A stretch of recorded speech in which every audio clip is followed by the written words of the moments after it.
Hello दोस्तों, स्वागत है आप सबका मेरे चैनल पवन बायो क्लासेस में। और आज हम लोग एक बहुत ही अच्छी अपॉर्चुनिटीज़, एक बहुत ही अच्छे एग्ज़ाम के बारे में बात करने वाले हैं, जो कि स्पेशली डिज़ाइंड है क्लास 12th बायोलॉजी ग्रुप के स्टूडेंट्स के लिए, और वो है KVPY एग्ज़ाम। तो इस वीडियो में हम लोग डिस्कस करेंगे all about the KVPY exam. KVPY exam क्या होता है, कैसा होता है, किस लिए होता है, हर चीज़ के बारे में आज हम लोग इस वीडियो में जानेंगे। ओके, आइए शुरू करते हैं। फ्रेंड्स, सबसे पहले जानते हैं KVPY है क्या। तो KVPY मतलब किशोर वैज्ञानिक प्रोत्साहन योजना। KVPY is a prestigious national level scholarship program. ठीक है, यह नेशनल लेवल पर एक स्कॉलरशिप प्रोग्राम जो है वो ऑर्गेनाइज कराया जाता है। और इसका जो इनिशिएशन हुआ था, इसकी जो शुरुआत की गई थी, ये DST यानी कि department of science and technology, government of India की जो है वो उसने स्टार्ट किया था इन 1999 में। Okay, it aimed at encouraging students to pursue research career in science। वो उन स्टूडेंट्स को टारगेट करती है, ठीक है, जो अपना करियर जो है वो साइंस के फील्ड में बनाना चाहते हैं, रिसर्च के फील्ड में बनाना चाहते हैं, उनको इनकरेज करने के लिए ये प्रोग्राम स्टार्ट किया गया है। And this exam is conducted by IISc। ये एग्जाम जो है ये Indian Institute of Science Bangalore जो है वहां से कंडक्ट कराया जाता है। And it open to school and college students with a passion for science and research. ये ओपन है उन लोगों के लिए जो कि उस स्टूडेंट के लिए जो कि स्कूल के स्टूडेंट हैं या कॉलेज के स्टूडेंट्स हैं, और जिनके अंदर साइंस और रिसर्च को लेकर के एक पैशन है। ओके, तो अबाउट द एग्जाम अगर हम बात करें तो KVPY identifies and nurture science talent among students. ठीक है, तो जो स्टूडेंट्स के अंदर साइंस का टैलेंट होता है उसको आइडेंटिफाई करते हैं, उसको नर्चर करने का प्रोग्राम करते हैं। And it provides scholarship and mentorship opportunities. यह न केवल एग्जाम देती है बल्कि आपको एक स्कॉलरशिप भी देती है, ठीक है, एक मेंटरशिप भी प्रोवाइड करती है रिसर्च के लिए। And it focus on critical thinking, creative thinking, analytical skills and problem solving in science subject. किस चीज पर फोकस करती है? फोकस करती है कि जो क्रिएटिव थिंकिंग है, जो एनालिटिकल स्किल्स हैं और जो प्रॉब्लम सॉल्विंग स्किल्स हैं, कहाँ पर? साइंस के सब्जेक्ट में वो स्टूडेंट्स में कितना है। Okay, students selected through KVPY are eligible for admission to IISc and other top research institutions. जब आप इस एग्जाम को क्वालिफाई कर लेते हैं, ठीक है, तो आप एलिजिबल हो जाते हैं एडमिशन के लिए। जो आपके यूजी प्रोग्राम्स हैं उनमें एडमिशन के लिए, कहाँ पर? जो IISc हैं या फिर जो टॉप रैंक है, इंडिया के टॉप रैंक इंस्टीट्यूट्स हैं, रिसर्च इंस्टीट्यूशंस, उनमें एडमिशन आपको आसानी से मिल जाता है। अगर बात करें इंपॉर्टेंस की, तो it boost students confidence and interest in science and research. ठीक है, साइंस और रिसर्च एक ऐसा टॉपिक है जो जिसमें कि जो हमारे इंडिया के स्टूडेंट्स हैं उनमें लोगों का रिसर्च थोड़ा कम होता है, इंटरेस्ट थोड़ा कम होता है। तो उसी इंटरेस्ट को बूस्ट करने के लिए यह एक एग्जाम कंडक्ट कराया जाता है। And it open doors to premier institutions like IT, IAS, ISCs, IISERs. ठीक है, जो इस एग्जाम को क्वालिफाई करने के बाद जो स्टूडेंट्स होते हैं उनके लिए वो आसानी से एडमिशन ले सकते हैं जो टॉप रैंक के इंस्टीट्यूट्स हैं, चाहे वो IISc हो, चाहे IITs हो, चाहे आइसर हो।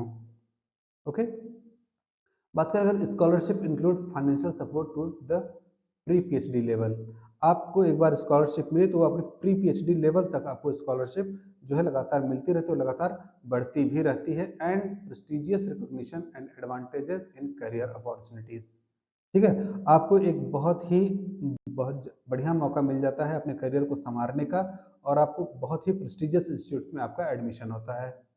ओके, अगर हम बात करें करियर आफ्टर एग्जाम की, ठीक है, तो जो हमारे ISC हैं या फिर आइसर हैं या फिर जो सिमिलर इंस्टीट्यूशंस हैं, ठीक है, वहाँ से आपको एक एडवांस एजुकेशन आपको मिल जाती है। साइंस में आप काफ़ी आगे तक एडवांस जो है रिसर्च कर सकते हो। And it opportunities for scholarship in foreign universities. ठीक है, फॉरेन यूनिवर्सिटीज में भी आपको अपॉर्चुनिटीज मिल जाती हैं उसके बाद। So it is a pathway of becoming a scientist, researchers and academicians. अगर आपके अंदर एक साइंटिस्ट बनने का, एक रिसर्चर बनने का या फिर एक एकेडमिशियन बनने का थोड़ा भी पैशन है, जुनून है, तो ये एग्जाम आपके लिए है। ओके, जॉब रिस्पॉन्सिबिलिटीज क्या होती हैं? जो स्टूडेंट्स सेलेक्ट हो जाते हैं उनके लिए क्या क्या करना पड़ता है? उनको उनको जो एक्सपेरिमेंट्स होते हैं उन्हें कंडक्ट करना होता है, उन्हें एनालाइज करना होता है, उन्हें रिसर्च पेपर्स पब्लिश करने होते हैं अपने, एंड जो इंटरनेशनल साइंटिस्ट हैं उनके साथ कोलैबोरेट करना होता है। ये इंपॉर्टेंट चीज होती है साइंस में, कोलैबोरेशन।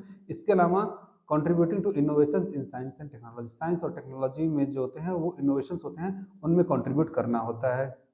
ओके। अगर हम बात करें कि एग्जाम जो होता है मेनली 3 तरह का होता है, केवीपीवाई का जो एग्जाम होता है वो 3 तरह का होता है, और हर एग्जाम के लिए जो एलिजिबिलिटी होती है वो अलग अलग होती है। ओके। जो स्ट्रीम एस ए है, ठीक है, स्ट्रीम एस ए में जो स्टूडेंट्स होते हैं वो उन स्टूडेंट्स के लिए होते हैं जो enrolled in class 11th with science subject. जो स्टूडेंट्स क्लास 11th में एडमिशन ले चुके हैं, ठीक है, साइंस सब्जेक्ट से, उनके लिए ये स्ट्रीम एस ए होता है। जबकि जो स्टूडेंट क्लास 12th में इनरोल्ड हो चुके हैं साइंस सब्जेक्ट्स के साथ, उनके लिए स्ट्रीम एस एक्स होता है। ओके। जो स्टूडेंट्स अपने अंडर ग्रेजुएशन यानी कि बीएससी में एडमिशन ले चुके हैं, ठीक है, बीएससी में या फिर बीटेक में, और यूजी उन्होंने ज्वाइन कर लिया उसके फर्स्ट ईयर में है, ठीक है, उनके लिए स्ट्रीम एसबी होता है। ओके। अगर हम मिनिमम मार्क्स की बात करें तो इनके लिए एक सबसे ज़्यादा मिनिमम मार्क जो कट ऑफ होता है वो नियरली लगभग 75% आपका साइंस और मैथमेटिक्स मांगते हैं इन क्लास 10th। ठीक है, क्लास 10th में आपका अगर 75% मार्क्स हैं साइंस और मैथमेटिक्स में तो आप एलिजिबल हो इसके लिए। हाँ, जो रिजर्व कैंडिडेट्स हैं, जो रिजर्व कैटेगरी है, उनके लिए सिर्फ 65% है ये। बात करें अगर हम एप्टीट्यूड टेस्ट की, सिलेक्शन प्रोसेस जो होता है वो मेनली 2 तरह का होता है, मतलब 2 स्टेज में होता है। पहला है आपका एप्टीट्यूड टेस्ट, दूसरा है आपका इंटरव्यू। ठीक है, जो आपका एप्टीट्यूड टेस्ट है वो आपके ऑब्जेक्टिव टाइप क्वेश्चंस होते हैं, ठीक है, जो कि अलग अलग सिटीज में जो होते हैं ऑनलाइन कंडक्ट कराए जाते हैं। ठीक है, उसके बाद जो शॉर्टलिस्ट कैंडिडेट होते हैं उन्हें इंटरव्यू के लिए बुलाया जाता है। ठीक है, इंटरव्यू में आप चेक किया जाता है आपका जो पैशन है या फिर एप्टीट्यूड है साइंस को लेकर के, उसको चेक किया जाता है, और उसके बाद जो फाइनल सिलेक्शन होता है वो आपके इन दोनों स्टेज को मर्ज करके जो मार्क्स बनते हैं उनके बेसिस पर मेरिट तैयार की जाती है। ओके। अगर हम बात करें एग्जाम पैटर्न की, तो एग्जाम पैटर्न होता है ऑनलाइन मोड में कराया जाता है। ठीक है, कंप्यूटर बेस्ड टेस्ट होता है, सीबीटीज होते हैं, जो ड्यूरेशन होता है वो आपका 3 घंटे का होता है, 3 घंटे का ये एग्जाम होता है। ये आपके मल्टीपल चॉइस क्वेश्चन होते हैं। ओके। और जो सिलेक्शन होता है आपका वो फिजिक्स, केमिस्ट्री और मैथमेटिक्स और बायोलॉजी, ये जो 4 सब्जेक्ट होते हैं, इन सेक्शंस के बेसिस पे आपका सिलेक्शन किया जाता है। ठीक है, जो मार्किंग स्कीम होती है वो चेंज होती रहती है अकॉर्डिंग टू द क्वेश्चंस। ठीक है, कुछ सेक्शन में क्या होता है कि आपका एक सही आंसर देने पर आपको 1 नंबर मिलता है, जबकि गलत आंसर देने पर 0.25 नंबर काट लिया जाता है, 1/4 नंबर काट लिया जाता है। जबकि कुछ दूसरे सेक्शंस में क्या होता है कि आपको सही आंसर देने पर +2 मार्क्स मिलते हैं, जबकि रॉन्ग आंसर देने पर -0.5 यानी कि हाफ मार्क्स कट कर लिए जाते हैं। ओके, ये उनकी मार्किंग स्कीम होती है केवीपीवाई में। अगर हम इंपॉर्टेंट सेक्शंस की बात करें तो जो फिजिक्स है उसके जो इंपॉर्टेंट सेक्शंस हैं वो आपका मैकेनिक्स, इलेक्ट्रिसिटी एंड मैग्नेटिज्म, ये 3 मेजर कहा जाए कि सेक्शंस हैं फिजिक्स के जो केवीपीवाई के लिहाज से इंपॉर्टेंट हैं। केमिस्ट्री की अगर हम बात करें तो ऑर्गेनिक केमिस्ट्री, इनऑर्गेनिक केमिस्ट्री और जो फिजिकल केमिस्ट्री के कुछ जो बेसिक्स और फंडामेंटल कॉन्सेप्ट्स हैं वो बहुत ज़्यादा इंपॉर्टेंट होते हैं। ओके। इसके अलावा अगर हम बायोलॉजी की बात करें तो जो आपका जेनेटिक्स है, इकोलॉजी है, ह्यूमन फिजियोलॉजी है, ये 3 सेक्शंस केवीपीवाई में काफी ज्यादा पूछे जाते हैं। मैथमेटिक्स की अगर हम बात करें तो आपका एल्जेब्रा, कैलकुलस एंड प्रोबेबिलिटी, ये 3 सेक्शंस मैथमेटिक्स के लिहाज से सबसे ज्यादा इंपॉर्टेंट होते हैं। ओके। अगर हम बात करें how to prepare for the exam, exam के लिए प्रिपरेशन कैसे करें, तो सबसे पहले जो सबसे फर्स्ट स्टेप होता है वो है कि आपको जो सिलेबस है, ठीक है, उसको आपको समझना होगा कि केवीपीवाई में क्या पूछा जाता है। तो सबसे पहले you have to understand the syllabus thoroughly. उसके अलावा दूसरा क्या है, create a study time table, आपको अपना एक स्टडी टाइम टेबल बनाना होगा एंड उस पर स्टिक रहना होगा। सिर्फ टाइम टेबल बनाकर ही कई लोग छोड़ देते हैं या फिर साल भर तक सिर्फ टाइम टेबल बनाते रहते हैं, तो उससे कोई फायदा आपको मिलने वाला है नहीं। ठीक है, आपको टाइम टेबल बनाना होगा, उस पर फिक्स रहना होगा and focus on conceptual clarity, और कॉन्सेप्ट्स आपके बहुत ही क्लियर होने चाहिए, फंडामेंटल और बेसिक कॉन्सेप्ट्स आपके बहुत ही क्लियर होने चाहिए। Practice previous years question papers, ठीक है, जो पिछले साल के क्वेश्चन पेपर्स हैं उनसे अगर आप प्रैक्टिस कर रहे हैं तो आपको बहुत ही ज्यादा फायदा मिलता है। इसके अलावा रेगुलरली रिवाइज इंपॉर्टेंट टॉपिक्स, ठीक है, जो इंपॉर्टेंट टॉपिक्स हैं उसको आपको बार बार रिवाइज करते रहना पड़ेगा। ओके। अगर हम बात करें कि बेस्ट रेफरेंस मटेरियल्स क्या क्या होने चाहिए, तो जो एनसीईआरटी है की टेक्स्ट बुक्स हैं क्लास 9th से लेकर के क्लास 12th तक, ठीक है, वो एक तरह से समझ लीजिए कि हर कंपटीशन के लिए संजीवनी बूटी है। एनसीईआरटी की जो बुक्स होती हैं हर कंपटीशन के लिए एक मास्टर की होती हैं, ठीक है। इसके अलावा जो पिछले साल के क्वेश्चन पेपर्स हैं, ठीक है, वो आपके लिए काफ़ी ज़्यादा फायदेमंद होंगे। अगर हम कुछ स्टैंडर्ड बुक्स की बात करें, रेफरेंस बुक की बात करें, तो एच सी वर्मा सर की जो फिजिक्स है वो सबसे अच्छी है। ओपी टंडन जी की जो केमिस्ट्री है वो सबसे अच्छी है। आर डी शर्मा सर की मैथमेटिक्स सबसे अच्छी मानी जाती है, एंड ट्रूमेंस की बायोलॉजी, ठीक है। ये आपको एज ए रेफरेंस मटेरियल लेके चलना पड़ेगा। इसके अलावा कुछ आपको ऑनलाइन रिसोर्सेज भी और मॉक टेस्ट भी ध्यान में रखने होंगे। ओके, अगर हम बात करें एग्जाम में क्या करना चाहिए क्या नहीं करना चाहिए, सबसे पहली चीज तो ये है स्टिक टू द सिलेबस। आपको बात करें सबसे पहले डोज की, तो स्टिक टू द सिलेबस। आपको जो सिलेबस है केवीपीवाई का उसको स्टिक होना पड़े, उससे इधर उधर नहीं भागना होगा, ठीक है। कई लोग होते हैं कि जरा सा कॉन्सेप्ट समझ में आता है तो इतनी ज़्यादा एडवांस चीज़ें समझने लगते हैं कि वो अपने बेसिक फंडामेंटल ही भूल जाते हैं। आपको ऐसा नहीं करना है। इसके अलावा take regular breaks during study sessions, ठीक है। आपको 50 मिनट की पढ़ाई करनी है, 15 मिनट्स की, इसके बाद 10 मिनट्स रेस्ट लेना है, और ये साइकिल लगातार 3 बार करनी है, ठीक है। 50 मिनट पढ़ाई, 10 मिनट रेस्ट, फिर 50 मिनट की पढ़ाई, फिर 10 मिनट्स का रेस्ट, ठीक है। लगातार 3 बार ऐसा करना है। फिर आपको एक लंबा गैप लेना है, हाफ एन आवर का या फिर 1 आवर का, ठीक है। आपको ऐसे पढ़ाई करनी है, एक रेगुलर ब्रेक लेना है। जब पढ़ाई कर रहे हैं तो सिर्फ पढ़ाई करनी है, इधर उधर आपका ध्यान डाइवर्ट नहीं होना चाहिए, ठीक है। ये फोकस के साथ पढ़ाई करना है आपको।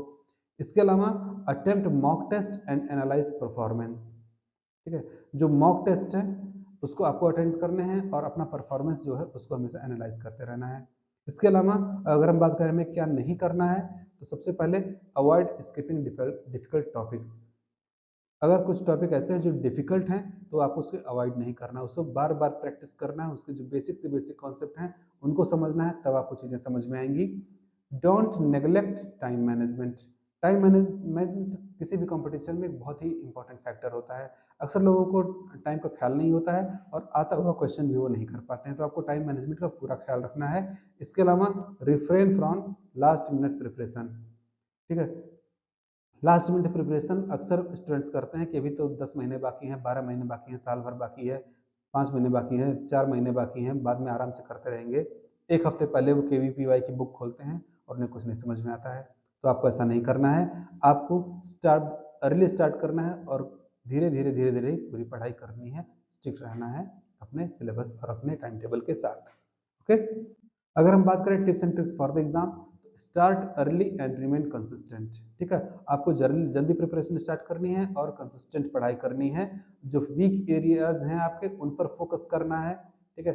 जो सैंपल पेपर्स हैं उनको एक पर्टिकुलर टाइम लिमिट में ही सॉल्व करने की प्रैक्टिस करनी है बार बार, ये आपको ध्यान में रखना है। और जो स्टडी ग्रुप्स हैं उनको ज्वाइन करना है ताकि आपकी जो पीयर लर्निंग है, ठीक है, ग्रुप्स में स्टडी है वो हो सके। इसके अलावा टेक गाइडेंस फ्रॉम मेंटर्स और कोचिंग सेंटर्स इफ नीडेड। अगर जरूरत पड़ती है तो आपको मेंटर्स जो होते हैं या फिर जो कोचिंग सेंटर्स होते हैं उनकी गाइडेंस आपको लेनी पड़ेगी, ठीक है। बात करें कुछ फैक्ट्स एंड मिथ की, तो फैक्ट ये है कि KVPY is not just for toppers, it's for curious minds. KVPY उनके लिए नहीं है जो बहुत ही टॉपर है, बहुत ही चैलेंजेस है, बहुत ही क्रीम लड़के हैं। ये उनके लिए है जो बहुत ही क्यूरियस हैं, ठीक है, क्योंकि उनके बेसिक कॉन्सेप्ट्स बहुत ही क्लियर होते हैं। इसके अलावा हम जो मिथ की अगर बात करें तो only coaching can help crack KVPY, ऐसा भी नहीं है, ठीक है। अगर आपके रेफरेंस मटेरियल अच्छे हैं, आपका स्टडी टाइम टेबल अच्छा है, ठीक है, आप सिलेबस से स्ट्रिक्ट हो तो आप आसानी से क्वालिफाई कर सकते हैं। अगर हम बात करें एनसीईआरटी बुक्स, तो ये हाँ ये सफिशियंट होती हैं प्रिपरेशन के लिए, ठीक है। अगर आप एनसीईआरटी की बुक्स को ही अगर अच्छे से पढ़ाई कर रहे हो तो वो सफिशियंट है आपके एग्जाम के लिए। And the interview is extremely tough. कुछ लोगों को लगता है इंटरव्यू बहुत टफ होता है, नहीं। जो इन टॉप रैंक के इंस्टीट्यूशंस होते हैं उनके जो प्रोफेसर्स होते हैं वो एक फ्रेंडली इन्वायरमेंट में जीते हैं, ठीक है। इंटरव्यू बहुत ही इजी होता है, बहुत सिर्फ आपका जो एप्टीट्यूड है साइंस को लेकर के ये जांचा जाता है कि आप कितना बेसिक से बेसिक चीजें को जानते हो। ओके, अगर हम बात करें skills required for the exam, ठीक है, एग्जाम के लिए क्या क्या स्किल्स रिक्वायर्ड है, तो सबसे पहली चीज है कि analytical thinking and problem solving skills आपके अंदर ये होना चाहिए क्वालिटी कि आप चीजों को एनालाइज कर सको, प्रॉब्लम सॉल्विंग स्किल आपके अंदर होनी चाहिए। Time management and exam strategy, ठीक है, एक टाइम मैनेजमेंट की क्वालिटी अगर आपके अंदर है और एक एग्जाम की स्ट्रेटजी, ठीक है, आप एक स्ट्रेटजी की तरह से एग्जाम को सॉल्व कर रहे हो, पेपर को सॉल्व कर रहे हो, ठीक है, तो आप चीज़ों को आसानी से क्वालिफाई कर सकते हो। And strong fundamentals in science and mathematics, science और मैथमेटिक्स के जो बेसिक कॉन्सेप्ट्स हैं, ठीक है, जो फंडामेंटल कॉन्सेप्ट्स हैं, उनमें आपकी कितनी मजबूत पकड़ है वो होनी चाहिए। इसके अलावा curiosity and interest in research and innovation, ठीक है, रिसर्च और इनोवेशन में आपकी क्यूरियोसिटी होनी चाहिए, आपका इंटरेस्ट होना चाहिए। ओके, बात करें करियर ग्रोथ आफ्टर सिलेक्शन, ठीक है, क्या क्या करियर ग्रोथ और अपॉर्चुनिटीज मिलती है सिलेक्शन के बाद। तो आपको जो रिसर्च करियर है उसका आपको एक अर्ली एक्सपोजर मिल जाता है, ठीक है, ये आपके लिए बहुत ही फायदेमंद होता है। अगर बात करें कि इंटर्नशिप मिलती है कि नहीं, तो हाँ, जो प्रीमियर रिसर्च लैब्स हैं और इंस्टीट्यूशंस हैं उनमें आपको इंटर्नशिप भी मिल जाती है, ठीक है, और जो ग्लोबल स्कॉलरशिप हैं और फेलोशिप्स हैं ऑल ओवर वर्ल्ड में, उनके लिए आपकी जो एलिजिबिलिटी है वो बढ़ जाती है। और high employability in science and technique industries, ठीक है, जो साइंस के लेबोरेटरीज हैं, इंडस्ट्रीज हैं या फिर टेक्निकल इंडस्ट्रीज हैं, वहाँ पर आपकी जो एम्प्लॉयबिलिटी है, ठीक है, आपको आसानी से रिक्रूटमेंट आपकी हो जाती है, आपको ज़्यादा प्रेफरेंस दिया जाता है।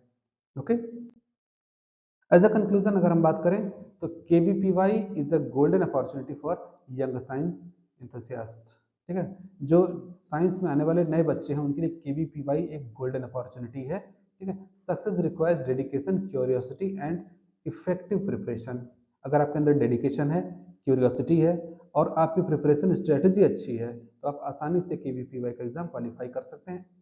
करना क्या है आपको, start early, stay focus and believe in your self, ठीक है, जल्दी से जल्दी जहां तक हो सके आपको स्टार्ट करना है। क्लास 10th से ही अगर आप स्टार्ट कर दें तो आपके लिए अच्छा है, ठीक है, फोकस रहना है सिलेबस पर और हाँ, भरोसा रखना है खुद पर, ये सबसे ज़्यादा इंपॉर्टेंट है। Remember, it's not just about an exam, it's about a life long journey in science, ठीक है, ये केवल एग्जाम के बारे में नहीं है, एक लाइफ लॉन्ग जर्नी जो होती है साइंस में उसके बारे में है। सो अपना प्रिपरेशन अकॉर्डिंगली ही रखिए। ओके, तो फ्रेंड्स इस वीडियो में बस इतना ही। आई होप ये वीडियो आप लोगों को अच्छा लगा होगा। अगर ये वीडियो आप लोगों को अच्छा लगे तो इसे अपने फ्रेंड्स के साथ भी शेयर करिए, ठीक है, और हमेशा याद रखिए कि be stronger than your excuses because excuses never bring success. Okay, तो मिलते हैं अगले वीडियो में। Till then take care and good bye.